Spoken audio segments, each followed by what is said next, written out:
name is Selena Oliver. I am a nationally certified school psychologist. With me today is Dr. Daniela Maglione. She also is a certified school psychologist. We actually have a lot to cram into this hour, so I'm just going to jump right in. Let's see here. Just some brief disclosures. Daniela and I, obviously, we work for Pearson. We don't have any non-financial relationships to disclose. And with that, let's get started. So first, let me highlight a little bit about what the presentation is and is not. We're not going to talk about how to administer or score specific adaptive assessments. We assume you already know how to do that with your particular instruments that you like. We will, however, talk in great length about the construct of adaptive behavior. Also, this is not a presentation on diagnosing or classifying autism. Again, we're assuming you already know how to do that. However, we are going to talk about the DSM-5 criteria and how it addresses the assessment of adaptive behavior within the context of autism. Instead, we're going to have a robust discussion about what adaptive behavior is and is not. We'll discuss the value of adaptive assessments for students with ASD. We'll discuss whether unique adaptive profiles exist for individuals with ASD. And we'll also get into the nitty-gritty of those standardized scores and tables. I know that may sound a little boring, but really it's kind of the nuts and bolts of understanding profiles, so please hang with us. And finally, Daniela will talk about sociocultural issues related to the assessment of autism. Here's a question for you to ponder just to yourself. Do you believe an adaptive profile, behavior profile for ASD exists? Okay, well, I can visually see you guys nodding your head. Yes, of course one exists. Danielle and I agree. So let me throw this at you, though. Do you think it's just a single profile? Could there be multiple profiles? And if so, what do the profiles look like? First, I want to go over some adaptive behavior-related criteria for autism spectrum disorder according to the DSM-5. Now, I know I just told you we're not teaching you what autism spectrum disorder is or how to assess for it. However, pertinent to our conversation of an adaptive behavior profile for autism is an understanding of some of the key characteristics outlined in the ASD criteria. For example, the first criteria in category A requires persistent deficits in social communication and social interaction across multiple contexts. As you'll see later in our discussion, social communication, social interaction, and more importantly, context play a large role in adequately assessing adaptive behavior for this population. Additional criteria include an insistence on sameness, inflexible adherence to routines, and significant impairment in important areas of functioning, which most of us here would agree includes adaptive behavior functioning. Of note, the assessment of adaptive behavior is not required by the DSM-5. Instead, the DSM-5 requires that deficits in communication and socialization, along with the presence of some maladaptive behaviors, be present for diagnosis and be present in multiple contexts. So what are some good reasons that we might want to include an adaptive behavior tool in your assessment of ASD? Well, obviously, you're going to want good data for the development of interventions. To that point, I will say we often see an adaptive behavior assessment completed at the time of an initial evaluation where we're considering eligibility. And then many clinicians drop further adaptive assessments and subsequent reevaluations. But as you'll see, adaptive behavior needs of persons with autism change over time, necessitating a need for continued assessment in this area.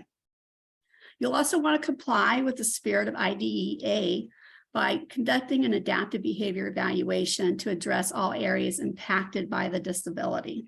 We know that adaptive behavior is impacted by ASD. Our profiles will show us where, in what direction, and with what magnitude. And I personally find that including an adaptive behavior assessment allows me to have better conversations with parents about the impact of ASD in their household and for their students. I can really, tap into some real life scenarios and situations to help kind of scaffold or put the behavior in context itself. And finally, A study by Dominic, Pearson, Loveland et al. Found that classification accuracy of autism improved by 9% when a measure of adaptive functioning was included in the analysis. That's a pretty meaningful finding and certainly suggests to me that it's worth that effort to garner that adaptive behavior information so that I have more clarity with my student. So what exactly is adaptive behavior? Well, the most common operational definition of adaptive behavior comes from the American Association of Intellectual and Developmental Disabilities. They have really stewarded this concept and linked it to the assessment of intellectual disabilities. They postulate that adaptive behavior is different than intelligence or ability, and that adaptive behaviors are learned behaviors that reflect an individual's social and practical competence to meet the demands of everyday living. So this definition is where we're first kind of exposed to the value of behavior, not only as it relates to completing a task, but really to meeting the demands of everyday living. I'll additionally point out that an assessment of adaptive behavior is not an assessment of developmental milestones. While the two are closely related, they're not the same construct. Since we started off this presentation with the DSM-5 criteria, let's take a look at what the DSM says about adaptive behavior. First, as you might expect, the DSM-5 definition of adaptive behavior is included in its section on intellectual disabilities, not ASD. It includes the same three major domains as found in the AAID definition: conceptual, social, and practical. And if you take a closer look at the DSM explanation of these three domains, you're going to find a richer and broader description. For example, they include constructs such as problem solving, judgment in novel situations, awareness of others' thoughts and feelings, interpersonal communication skills, social judgment, learning, and self-management across the life settings.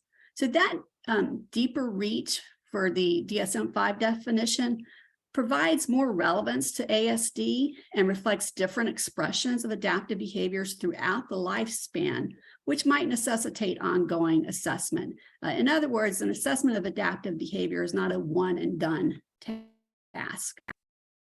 To help us understand the construct of adaptive behavior, let's define the term adapt. According to collinsdictionary.com, adapt is a verb which means to make suitable to requirements or conditions, to adjust or modify fittingly, to adjust oneself to different conditions or environments. And it also implies a modifying so as to suit new conditions and suggests that flexibility is required.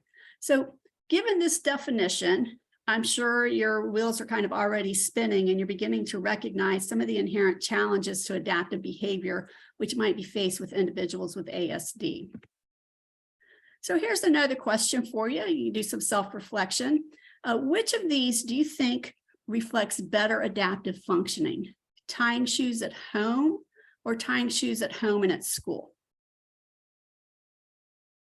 All right, you all got it right, of course, right? Tying shoes at home and at school, obviously, because this requires the ability to generalize that behavior in multiple contexts. Again, going back to that, looking at the context to help decide what behavior should be exhibited. Let's try another one.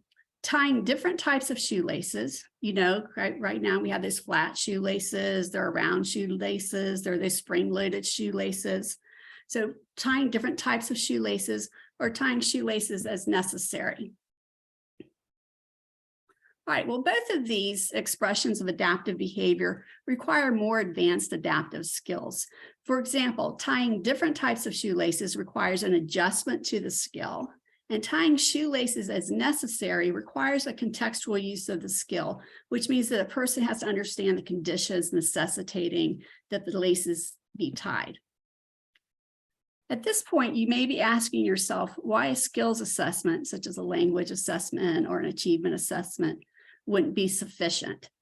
We know kids, adults who are being assessed, we worry about the amount of bandwidth that is involved in assessment. So usually for an adaptive behavior assessment, students are not missing any instruction because someone else is completing that task.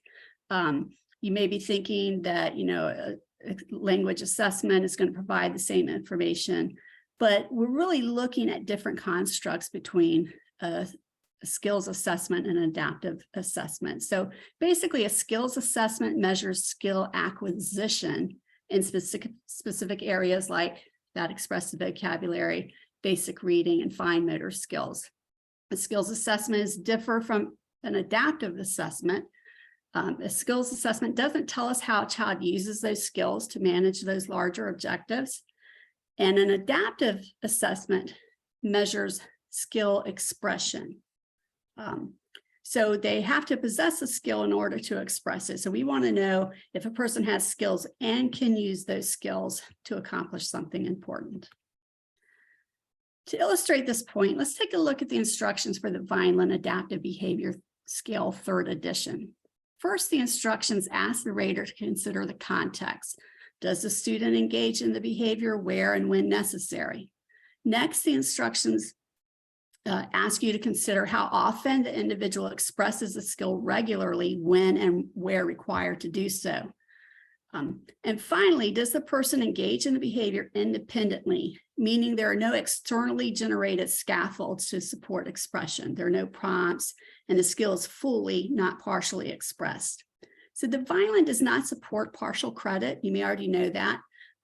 No partial credit for doing a skill part way. I like to use the analogy, if I have to swim across a river and I only make it 3/4 of the way, well, that's really great, but I need to get to the other side of the river. So for help you conceptualize adaptive behavior for the Vineland, you really want to have the task fully completed, not partially completed.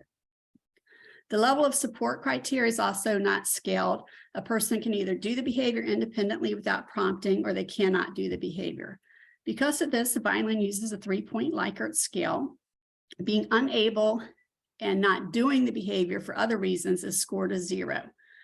So you might think of what are some other reasons that someone might have the skill and not demonstrate it. So there could be things like just feeling overwhelmed in the different environment, oppositional defiance, distraction, executive functioning. The Vineland also focuses on the concept of when needed. It requires the ability to demonstrate the behavior needed as the circumstances change. In other words, ability is a necessary but not sufficient condition for the satisfactory performance of required daily living. Factors such as limitations imposed by others or lack of motivation on the part of the individual can result in adequate ability not translating into adequate performance. So I often use these 3 phrases to help raters understand what is being asked in an adaptive behavior assessment. Does do versus can do. Performance, not acquisition. Application, not skill. So as you can surmise, the application of this standard is likely to yield different results and thus different needs than the skill assessments. I also find that not fully understanding this distinction often results in pretty much like a first source of error when it comes to rating scales, and often results in an overestimate of an individual's performance. Let me give you one last example here, and that's of a flat tire. So a skill is being able to change a flat tire. But if I get a flat tire while I'm driving, that's going to require more adaptive functioning, as I need to take the context into consideration. I have to ask myself, do I pull over where I am? Do I drive to the nearest parking lot? What do I do if it's raining? Do I do something differently? A more advanced expression of adaptive behavior in this context reflects the concept of responsibility for considering the context and arranging for the tire to get changed. I may decide to change the tire myself, or I may call roadside assistance. Even if I don't change the tire myself, I'm still utilizing effective adaptive behavior by engaging roadside assistance. In other words, I'm doing all the different steps that need to be done in order to get that tire changed. Finally, an even more advanced expression of adaptive behavior in this case would be getting the tire repaired and replaced, making sure I have a spare or flat tire kit on hand, making sure I have that phone number for roadside assistance. So that's an even more advanced reflection of adaptive behavior. I want you to think for a minute about some of our high schoolers who are transitioning into the workforce with what appears to be pretty healthy skill sets, right? Because we do a good job in education of teaching skills. We work really hard at that. Unfortunately, research shows that even though a student may exit school with a long laundry list of skills, the long-term outcomes for many of these young adults is not favorable. In 2007, Klin found that folks with ASD have difficulty translating those conceptual skills into functional routines. In 2015, Klayman reported a growing body of research indicates that even when individuals with ASD of average or higher IQ possess the technical abilities to perform a job, that more than 50% of adults with ASD fail to achieve levels of independent employment, living, and self-care, and they fail to establish meaningful social relationships. Let's take a slight diversion to talk about some real-life situations where ASD might impact adaptive behavior. Something as simple as tucking in a shirt can be challenging. So back in the day when I worked at a residential facility, we had a young lady with autism who was attracted to shiny objects like marbles. And let's face it, marbles are truly visually appealing. She was considered to be pretty self-sufficient with dressing and toileting. She knew and could execute all the necessary components of dressing. So she could manage that little zipper, she could manage the button, she knew how to tuck in the shirt. Nevertheless, she took a very ritualistic approach to dressing, and she was, again, also very attracted to marbles. So let me give you some context now. We were on a road trip. We stopped at a fast food joint to eat and take a restroom break, and she went to go to the restroom. After what seemed like an unusual time for her to come back, I started to get a little nervous. So I go to the bathroom and I observed this ritual. So if you can kind of visualize with me. Her shirt was perfectly buttoned straight. It was kind of outside the underwear. It was ready to get tucked into the pants, you know, when you bring them up over the waist. So I observe her, she bends down to grab the waist of the pants near her ankles and bring them up over her waist. But after she would lean down, she would stop and look over into the corner. She was distracted by something there. Well, it turned out to be a marble on the floor, and it's kind of like rolling back and forth just slightly. So it would roll into the field of vision and then it would roll out of the field of vision. So when that would happen, it would roll out. She was like, oh, I need to dress. But she had to start that dressing process all over again because she was very ritualized in that approach. So she would start that again. She'd been back down to her ankles and that marble would come back into view. So it took about 5 repetitions before I finally figured out what was going on and before she was able to kind of overcome the distraction of those marbles. So let me throw this topic out to you in the audience, and I'm going to give you a little bit more time to think about this. What ASD characteristics do you feel might impact the results on an adaptive behavior assessment?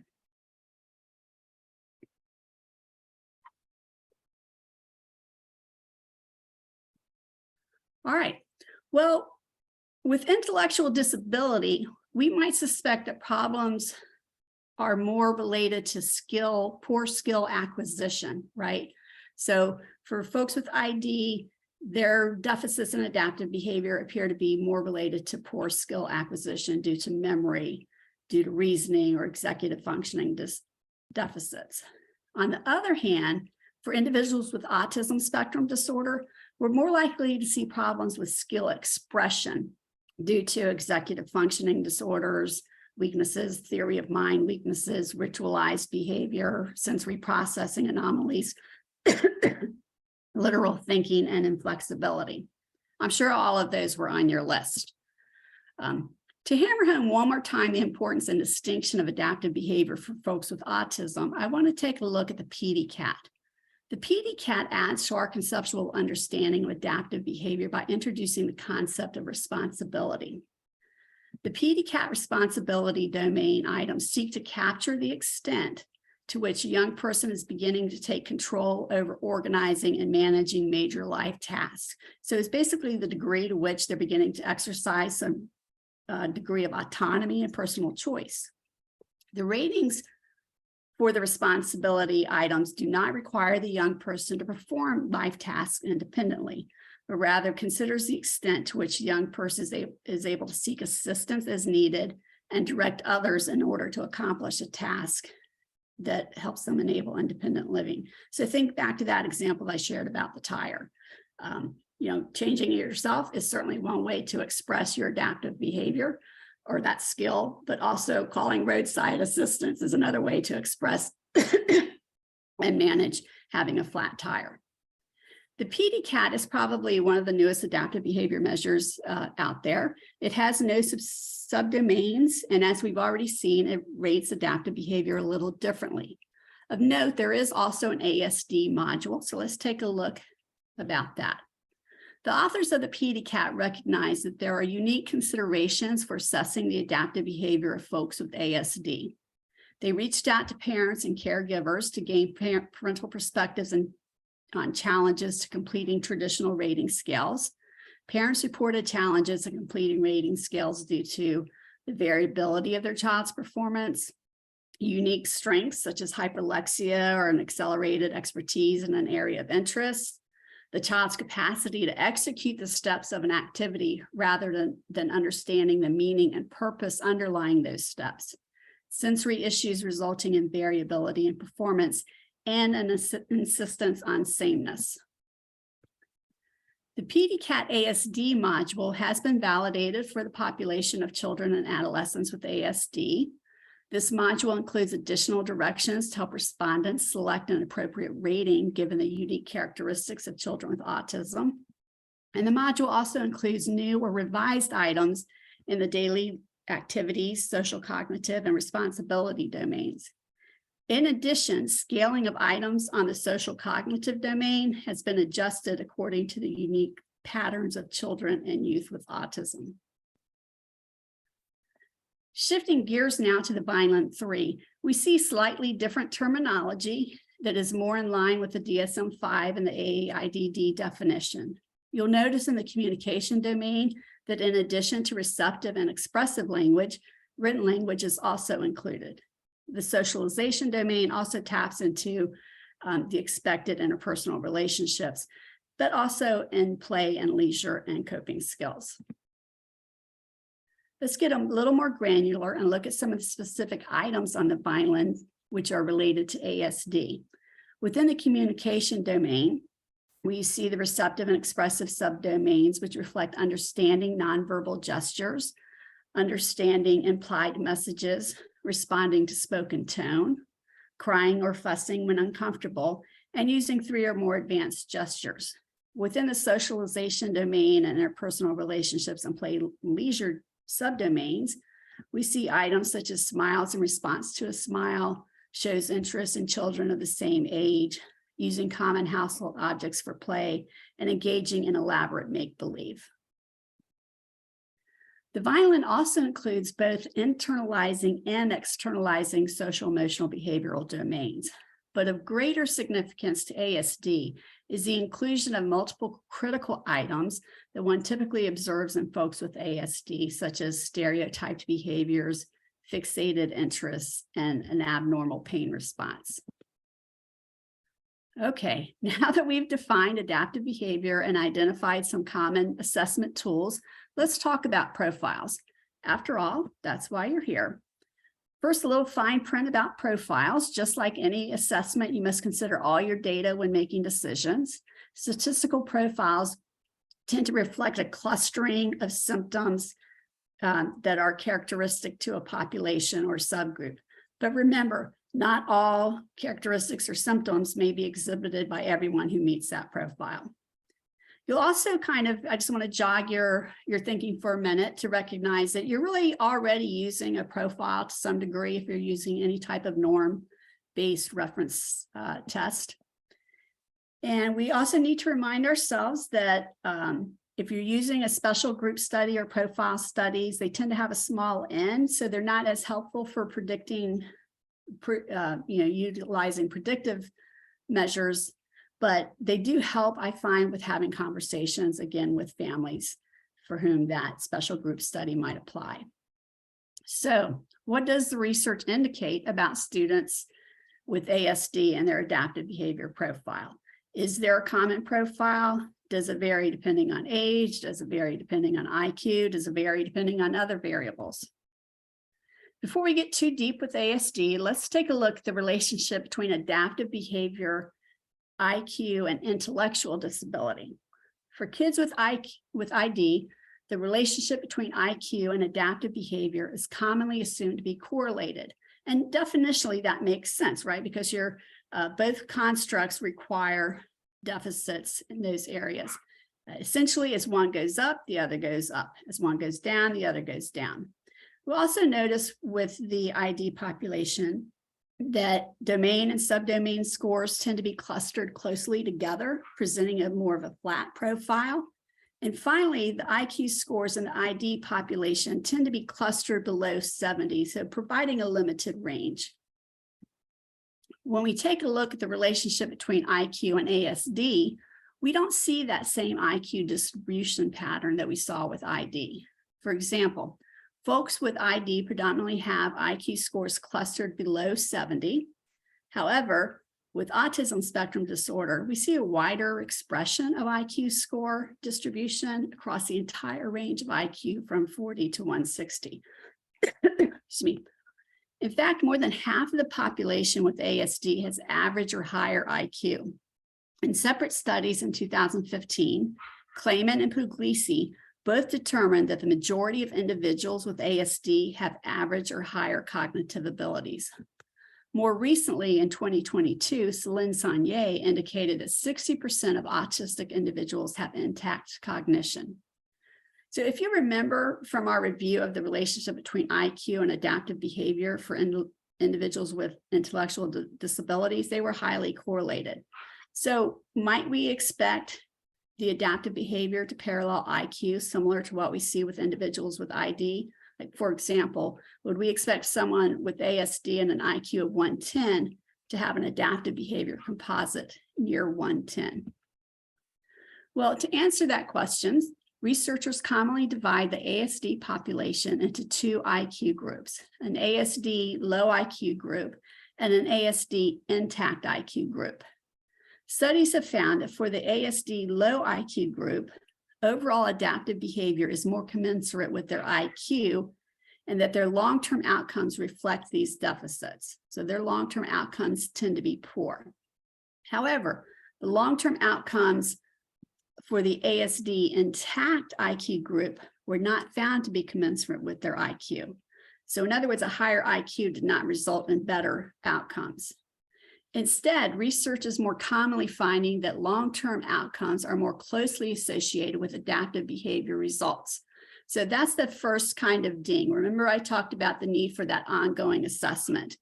And so this is kind of the first kind of ding, at least in my mind, that, oh, you know what, those long-term outcomes are not being reflected by the IQ, and maybe that adaptive behavior measure is going to help me better serve my student. In 2015, Puglisi reported that outcomes in high-functioning ASD are more related to adaptive behavior than cognitive level. And in 2020, Alvarez postulated that IQ is a poor proxy for functional abilities in his study titled The Misnomer of High-Functioning Autism. If you have a chance to read that one, I recommend that one in particular. So the takeaway from these studies is that adaptive behavior is a better predictor of long-term outcome for folks with ASD than is IQ. And in many ways, this is good news, right? Because this provides us additional pathways for intervention to improve long-term outcomes. Let's take a look now at the relationship between autism spectrum disorder, age, and adaptive behavior. There are noticeable differences in the adaptive behavior of ASD based on IQ and age. A brief review of the literature indicates that children with high IQ had more discrepancies between their adaptive behavior and cognitive ability compared to the children with ID. We also know that older individuals demonstrated lower overall standard adaptive behavior scores than younger individuals. So to begin building our profile, we already have some information. First, we know IQ distribution can include the entire normal bell curve. Regardless of IQ, adaptive behavior standard scores fall significantly below their matched peers. Autism spectrum disorder with low IQ tend to have commensurate adaptive behavior, also low. And autism spectrum disorder with intact cognitive ability, there tends to be a widening gap between their IQ and their adaptive behavior as they age, with that adaptive behavior becoming lower. Let's get a little more granular and talk about what adaptive behavior profiles might look like. We know that adaptive behavior deficits, especially in that area of socialization, for kids with ASD can be identified as young as age 2. In 2011, Ray et al. Identified a profile for a group of toddlers using the Vineland 2. That profile indicated better motor skills than daily living skills, which were better than socialization and communication. So let's see what we can learn from the Vineland 3. The first thing we notice at that composite level is that regardless of IQ, the adaptive behavior ratings of persons with ASD fall significantly below that of their peers by as much as 24 to 48 points, depending on IQ. So that's a pretty significant finding. However, the magnitude of the difference in IQ and adaptive behavior is much more dramatic in that low IQ group. Essentially, the folks with average IQ tended to have about an 18-point standard score advantage compared to the low IQ group. I pulled some data from the Vineland 3 special groups study, the interview form for ages 3 to 8. The columns in white represent the matched control group. The columns in yellow represent the special ASD group. The subdomains are ranked according to standard score. And the two bottom rows represent internalizing and externalizing behaviors. So these internalizing and externalizing behaviors, for those of you who don't use the Vineland, they don't factor into that overall adaptive behavior composite score. It's also worth noting that the lower scores on internalizing and externalizing represent better functioning. So, okay, as you can see from this chart, regardless of IQ, all ASD groups demonstrated lower adaptive behavior scores in all domains, and that's consistent with that broader composite score we just looked at. It's also important to note that both internalizing and externalizing behaviors for the ASD groups are significantly different than their matched controls, with internalizing behaviors being somewhat more prevalent in the ASD groups. Daily living was also a relative strength for the ASD groups, regardless of IQ. And we saw that with that 2011 study as well. But if we look at the rank order of behavior, something different happens, right? We see that socialization and communication flip-flop as a function of IQ in the ASD groups. So for both the low IQ ASD and the low IQ groups, socialization was a stronger asset. However, for the higher IQ group, communication seems superior to socialization. So you grad students out there, this could be an area of additional research. I have a hypothesis, my own hypothesis about why that is. And I may share that if we have time. Another interesting finding is that the gap between domains is greater in the ASD group, regardless of IQ. The matched groups had a range of 2.7 to 2.9 points between their domains. They were, relatively clustered closely together. But kids with ASD have more variable performance and more scatter in their profile, as demonstrated by this range of 9.3 to 11.7. I also wanted to take a look at adaptive behavior across age and IQ. The columns in white represent the 3 to 8 age group, and the column in green is the 9 to 20 age group. So in comparing age, you can see that the scores in the 9 to 20 group are lower than the 3 to 8 group, regardless of their IQ. And in comparing the deficit between IQ and adaptive behavior, we can see that that gap widens with age. Regardless of IQ, however, adaptive behavior deficits in older kids was more severe than younger kids. Older kids had a greater discrepancy between their adaptive behavior and IQ. For both IQ groups, the difference between IQ and expected adaptive behavior was greater in the older ages. For the sake of time, I'm going to skip these slides and we'll get close to the end here, and I'm going to pass the baton to Daniela in just a minute. So here's a research idea. So given what we already know about these profiles, what do we think is impacting those profiles? Is it that it's strict adherence to routines? Is it those advanced skill sets?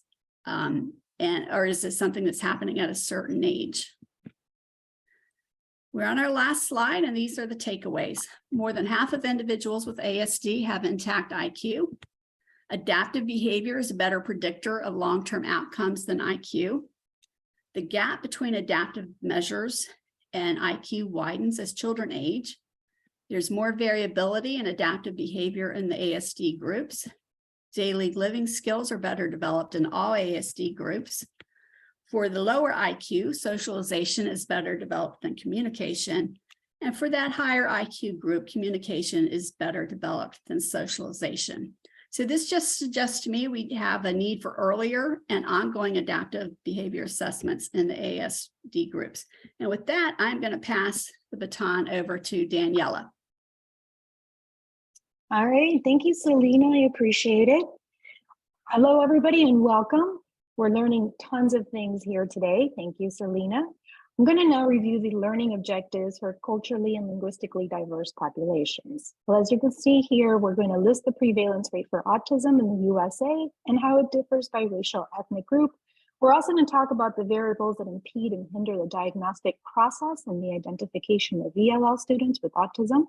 And then we're going to provide suggestions for improvements in our assessment practice. Okay, so I'm going to start with a question here. What do you think is the current prevalence rate of ASD in the US? Is it 59, 54, 44, or 36? And you'll see the responses here shortly. And currently we are in 1 in 36. So 1 in 36 as of 2020, as provided by the CDC. Now, autism is diagnosed 4 times more often in males than females. This is evident in many of our samples for assessment measures. It's really important as evaluators that we keep this in mind when we're using these tools to assess girls who may be on the spectrum, because as evaluators, we may miss some of these cases. Some researchers have even suggested that we should be probably using gender-specific norms when we're looking at generating results. Now, for North America, Europe, and Asia, the average prevalence rate for ASD is approximately 1%. And as you know, the prevalence rate varies across geographic areas. Some states, like for example, New Jersey, has one of the higher rates at 2.5%, while other states have a low rate as low as 1.2%. Now, 30% of children with ASD develop seizures by adolescence, and approximately 45% of them have gastrointestinal issues that require medical care. This is a really important point as we continue our discussion here today, and you'll see why soon. Now, the CDC has a page for parents that includes signs and symptoms of ASD, and I have provided the links for you here below.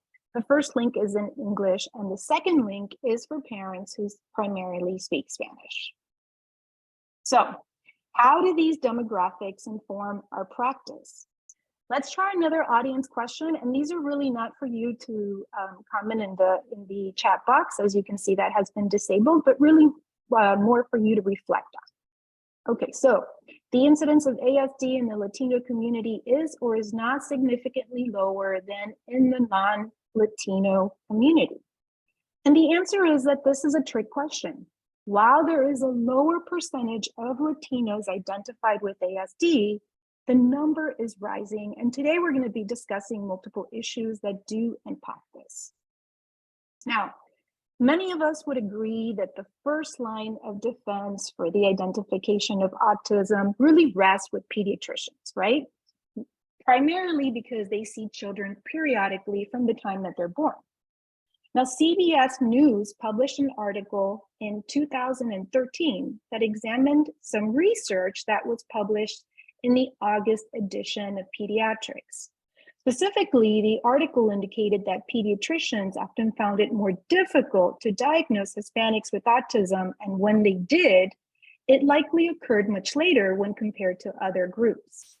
Now, the pediatricians cited cultural and language barriers as the reason for the gap in care. Now, In May of 2013, Autism Speaks launched a new campaign that was titled Maybe. I'm sure many of you have seen a lot of these commercials on TV. The goal of the campaign included public service advertisements that targeted minority families, such as African Americans and Hispanics. Now, the reason for this campaign is because the research found that many minority parents had little knowledge of autism and its symptoms. So as such, the goal of the campaign was to inspire families to reach out to medical and healthcare personnel to discuss concerns for potential follow-up. And I think if you look a lot of times at the commercials that we currently see on TV, you still continue to see some of these. Now, the current age of diagnoses among low-income families, as well as African American and Hispanics, is higher than that of the general public. This means that some children with ASD may not be receiving the services that they need to reach their full potential. In addition, this is important because research informs us that early intervention, as you know, is essential. For example, in those children between the ages of 3 to 5 with ASD who receive appropriate early intervention, it's estimated that approximately 20 to 50% of them will be able to attend a regular kindergarten class. Now, ASD also has many implications for students. Sensory sensitivities interfere with eating and sleeping habits, which impact learning. Difficulties with executive functioning can impact academic achievement, for example, working on a project or an essay. Students with ASD often have difficulty working in groups due to the dynamics specific to group activities, such as talking out of turn and the level of noise. There are also issues with inferencing in language, which impact the student's ability to infer when reading. And of course, issues with bullying and social gullibility, which can lead to depression and anxiety. Now, the students have difficulty when routines are changed, and situations, for example, such as fire drills, may be particularly difficult due to auditory sensitivities. Therefore, the school or classroom may need to be adapted to accommodate for a lot of these concerns. Now, Zuckerman and colleagues conducted a survey of 352 parents of children with autism that included 54% Latinos and 46% Caucasians regarding their experiences when they were pursuing a diagnosis of autism. And this research is from May of 2014. What they found was that Latino children are diagnosed with autism at older ages and at the point of more severe symptoms. In the study, Zuckerman also found that Latino parents faced many difficulties in the ASD diagnostic process. In total, there were 19 barriers to care, 4 of these specific to Latino families. And in the community, families found little information about ASD. They often felt that their developmental concerns were normalized and that the community members overtly or subtly discouraged them from sharing information about their child's ASD. Parents had difficulty accessing care due to poverty, limited English proficiency, and lack of awareness or advocacy for disability services for their child. And then when they did access care, they were sometimes inappropriately reassured by providers and participated in a diagnostic process that was often confusing, time-consuming, inconvenient, and unpleasant for the child. Parents had to struggle with or circumvent normal processes to get the care their child needed. Okay, the family's English proficiency also played a significant part in the study, as Latino parents who did not speak English had 4 times the odds of reporting little knowledge of autism. An accurate diagnosis of ASD, as you know, is complicated by several factors, including different criteria and other diagnoses that mirror symptoms of ASD. For example, students who experience high levels of social anxiety often obtain elevated scores on measures such as the ADOS and rating scales such as the ASRS. For this reason, including an adaptive measure in the evaluation process can help provide some clarity, as Selena mentioned. Now, Angel and Solomon in 2017 found that Latino parents described the diagnostic process and experience as warfare. So just think a little bit about what that means for a lot of these families that we continuously work with. Now, various studies like those conducted by Barbaro and colleagues in 2009 have found that when children present with more severe ASD symptoms, they're more likely to receive a diagnosis earlier than children who are higher functioning and exhibit less symptoms. This means that for us as evaluators, we're going to be finding ourselves assessing older individuals who exhibit milder symptoms of ASD. Now, it's important to point out that there is a positive correlation between the prevalence of ASD and high SES, and a later diagnosis of ASD is associated with lower parental education in SES. And this is an important point because the schools will be the primary point of contact for many of these families. Now, currently, the American Academy of Pediatrics recommends that all children be screened for autism by the age of 2. However, in a study conducted in the DC area, they found that less than 10% of Latino 18 to 30-month-old children were screened. So think about that, less than 10%. And of those, none were identified at risk for autism. Pediatricians currently use the MChat, which is a popular tool to screen for autism, and that tool is also available in Spanish. What the study found, though, is that many of the parents did not understand the questions that were being asked. Now, a study conducted by Bruno Anthony and colleagues in 2017 found that asking Latino parents screening questions orally helped identify more children at risk for autism. So when the screener was presented in the form of an interview, 4% of children were flagged for autism in comparison to 0% when rating scales only were used. Now, research conducted also suggests that racial minority families had lower levels of education than their white counterparts. Racial minority parents were less likely to have a contact to contact a doctor or healthcare professional about their concerns, waiting years, sometimes 2 or more. Oops, sorry, don't know why that went forward like that. Let me go back 1 second. 2 or more years rather than months to have their child evaluated. Now, Caucasian families indicated that they were more engaged in the diagnostic process and they were more satisfied with services provided by healthcare providers. Caucasian families also visited a larger variety of service providers. On the other hand, minority families indicated that school services were more responsive to their needs. So just thinking about that a little bit. Now, this study is from 2019, and you'll see that this study found that white children are still 1.2 times more likely to get identified with ASD than Black children. And when diagnosed, Black children are often identified later in their development. Sorry, not sure why it's skipping forward. Having a medical home, obviously, as you can see, expedites the diagnostic process for children. And for this reason, it's important to connect families with social workers who can aid and assist in this process. In addition, Black children were more likely to be misdiagnosed with a behavioral disorder before being accurately diagnosed with ASD. Now, a study conducted in Oregon in 2022 found that the language spoken by children in the families also played a role in this diagnostic process. Latino Spanish-speaking children were found to be overrepresented in early intervention referrals and evaluations when compared to non-Latino English speakers. And I guess the slide deck here wants me to go quickly.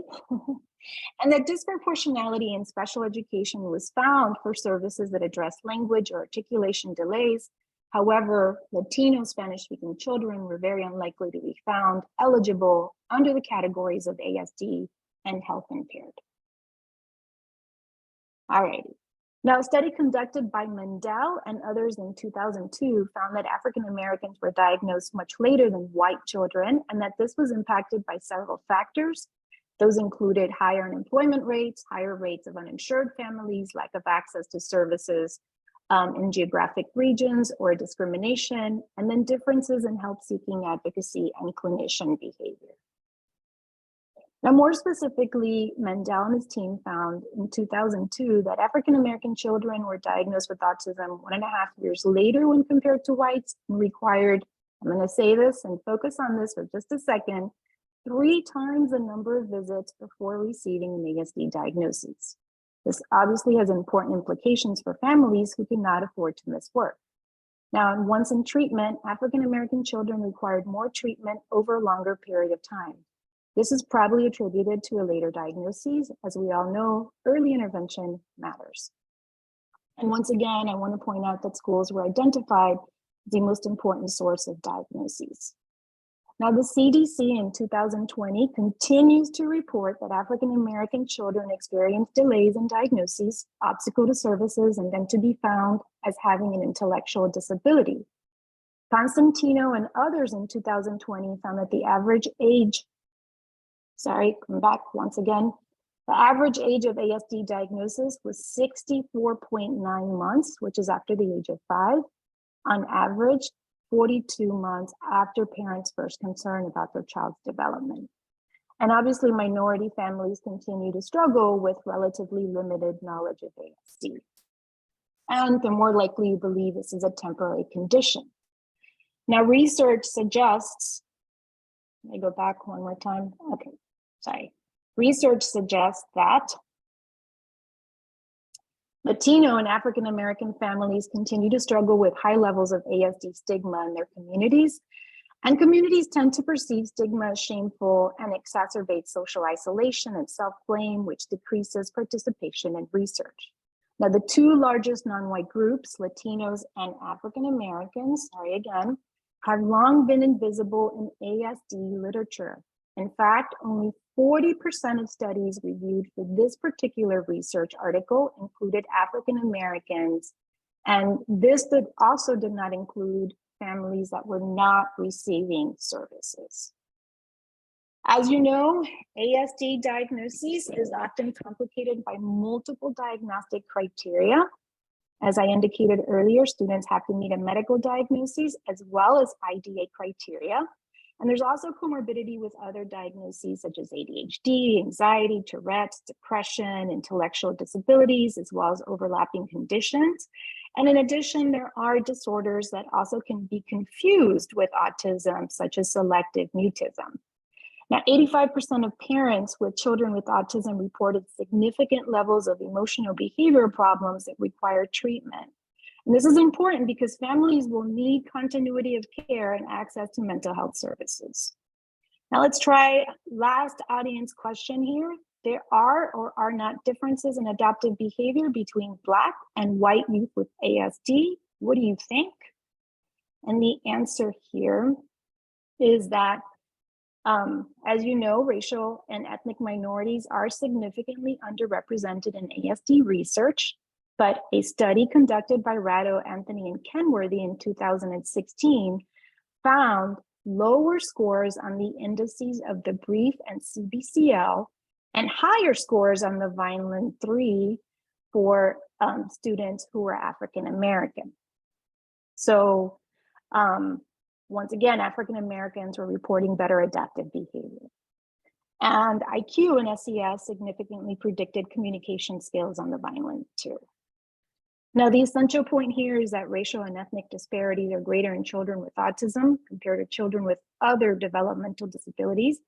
And as evaluators, we need to obviously be wary of this. African-American children are more likely to have a diagnosis with something other than ASD upon initial evaluation. And we need to keep that in mind as African Americans and Hispanics have poor access to healthcare services and are less likely to have a medical home. Now, research indicates that minority children are often diagnosed later, as I have been frequently saying throughout today's session. I'm going to go ahead and skip this, and I'm going to go ahead and lead into some takeaways here. So let's just review some of the things that we've discussed so far. Research clearly states that females without intellectual or language delays may go unrecognized. As such, we are going to be asked to do evaluations on these individuals at a much later age. Also, keeping in mind that pediatricians have difficulty identifying Hispanics with autism due to issues with language differences. And this is important for those of us that work in school settings. Latino parents who speak little or no English have 4 times the odds of reporting little knowledge of autism when compared to Caucasians. Asking Latino parents questions orally via conversation may be more beneficial due to reading comprehension requirements of many of our rating scales and adaptive measures. In these particular instances, it is more fruitful to complete a Vineland using an interview form. Now, African American children required 3 times the number of visits as whites before receiving an ASD diagnosis. Obviously, this delays the diagnostic process, right? And has implications for early intervention. Minority children overall tend to be diagnosed later. Sorry, skipping again, once again. And then of course, consider the many implications for those families whose primary language at home is not English. It's important to point out that the US is becoming more diverse and we now have more families speaking different languages at home. So thinking about those, how the population is changing, how the demographics for the US are changing, and what we can do as evaluators. All right, let's see. I think we have 1 minute left. If there are any questions, I'm happy to take them in the time that we have left. Any questions that have come up, Selena, that you can see you'd like me to answer? No? Okay. Well, with that, we're going to thank you all for attending today's session. We hope that you have a wonderful rest of the week, and thank you for spending your time with us here at Pearson. Talk to you soon.